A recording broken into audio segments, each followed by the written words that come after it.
Yeah. Today, dito ako mag-stay. Wow. This is the proper bed. Ayan. There's a couch. I am setting up my equipment for live streaming because I am gonna do the live today. Or we're gonna do the live today, of course, with my YouTube friends, Mars Kati and Mars Sakura. So later today. It's very cozy. I like the combination of the color, which is dark green. The bed is a little bit fancy. And here's the window. Let me take a look. Ang layo naman. So awesome. There you go. So nice. I love the view. And the toilet. This is the toilet. Wow. Oops.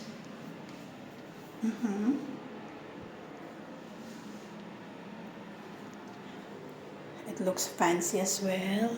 Shower room. Awesome. Later I'm going to take my shower. So ayan. I like the color. White and clean. Fancy. So okay, this is my room for today. Just today. See what's inside here. There's a safety bolt,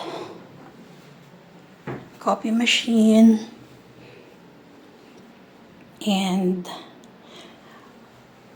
of course I have my food here for later. And that's all. That's all, guys. Gusto ko lang ipakita sa inyo yung aking view dito sa bintana. So this is the view. Ayan. Along the road. Itong apartment na nakuha ko. Ayan. And that's the view. And that's my setup for my live stream later with my Mars. O, diba? Grabe, ang dami ko ng pekas. By the way, my eyes, this is just the contact lenses. Ayan. So, at saka naglagay na rin ako ng blush on and lipstick kasi nga sobrang putla ako talaga. Ayan. Ever since naman putla talaga ako. Hindi ko alam kung bakit. So, yeah. Ito na yun, aking room. Pinakita ko na to sa inyo kanina, but now, ayan. This is the bed. Very cozy nung ano niya, nung room na to. Tapos, separate lang dito yung kitchen. You have to just open that door and sa hallway, diretso lang, doon na yung kitchen. But since, ito yung pinaka-importante sa akin, they have their own coffee machine here, so I don't need to go outside para lang magtimpla ng kape. I can also get some water here inside kasi malinis naman yung tubig dito, so no need na. Ayan. And malaki din yung television. Ang cozy ng kanilang light here, bedside light. Ayan. Diba?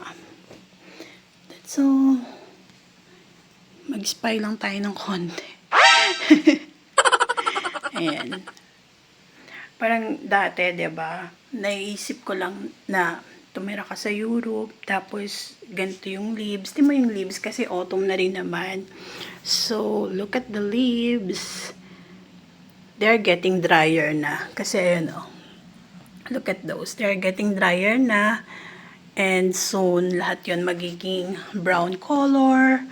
And, magbabagsakan na sila sa ground. Ganon. Ang sarap ng ganong moon. Ako talaga, sobrang in love ako sa autumn season. Dati hindi ko na-appreciate yung bagyo ulan sa atin. Siguro dahil iba talaga pagka umuulan sa Pilipinas, talagang maputik, madumi, tapos sama-sama na lahat. I mean, hindi ko naman, syempre, umaga pinipintasan sa atin sa Pilipinas, 'di ba? Which is true naman kasi dahil nga, especially kapag nakatira ka sa um, sa isang village na dikit-dikit yung mga bahay, ganun. Tapos marami din syempre mga ah, aso na nasa labas. Syempre doon na rin dumudumi, 'di ba? So hindi nami-maintain talaga yung kalinisan, at plus to that, marami ding baradong drainage sa atin. Kaya kapag umuulan talaga, may inis ka kasi kung hindi baha, maputik naman. So yon, ako nung nandito na sa Europe, doon ko lang na-appreciate ang ganda. Sobrang ang solemn nung um, nung weather, yung feeling na umuulan, tapos ayun, 'di ba? Nandito ako sa window, nakatayo, standing by my window. Ayun. So hindi ko masyado alam yung kanta. So yun. Ayan. Ganon. Ganyan lang talaga. So, Europe is real. Yes. Kaya sa mga kababayan natin na nangangarap makapag-Europe, isa na dito na makarating ng Croatia, 'di ba? So, ito na yon. Ako hindi ko naman pinangarap na makarating talaga ng Europe. Parang, dumaan lang sa isip ko, pero never in my life na makarating ng Europe. Kasi, my dream was to work in America, especially sa New York. Yun talaga yung ever since big dream ko. Until now naman. Pero, hindi siguro para sa atin pa yon. But, yeah. Anyway, kasi gusto kong ma-experience din sa New York yung autumn season, winter season. But, it's almost the same din naman kapag nasa Europe ka or nasa US ka, kasi same lang din naman yung tsura ng weather, malamig, may mga fallen leaves din, ganon. Pero syempre, 'di ba? Here in Croatia, yung siguro number one na mag-struggle ka is the culture and the language. Ayan. Unlike in America, you can only just speak English. Magkakaintindihan kayo ng mga kapitbahay mo doon. Dito kasi parang kanya-kanya eh. Kung sino lang yung magkakilala, ganon, sila lang din. Diba? Ayan. Yun lang, nakwento ko lang guys. Kasi masyado lang akong na-overwhelm siguro sa sitwasyon ko ngayon. Sa sitwasyon. Yun lang. Kaya doon sa mga nangangarap po na makarating ng Europe, or especially dito sa Croatia, at gusto nyo magtrabaho, ayan, may mga agencies po tayo na pwede nyong applyan, mag-inquire. Depende po sa inyong mga gustong or trabaho na gusto nyong applyan dito. Ayan. At meron din pala tayong mga vloggers, syempre, na nagpo-promote ng mga agencies na nagpapalakad ng mga Filipino applicants dito sa Croatia. Mapa Pilipinas man or cross-country. Ayan, try nyo na guys. Ano pang hinihintay nyo? Soon enough, makakarating din kayo dito at i-manifest nyo lang yan. Diba? Ciao! Few hours later. Hey guys, I noticed some eerie movements while I was at the bathroom. So I heard my door creak open and immediately thought someone was barging into my room.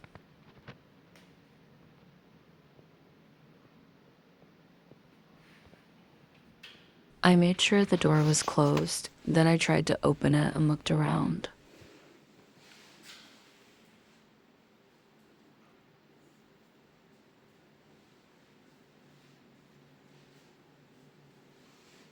Then I made the decision to return to my room and shut the door. Despite the modern design of this room, the building itself appears to be a century old.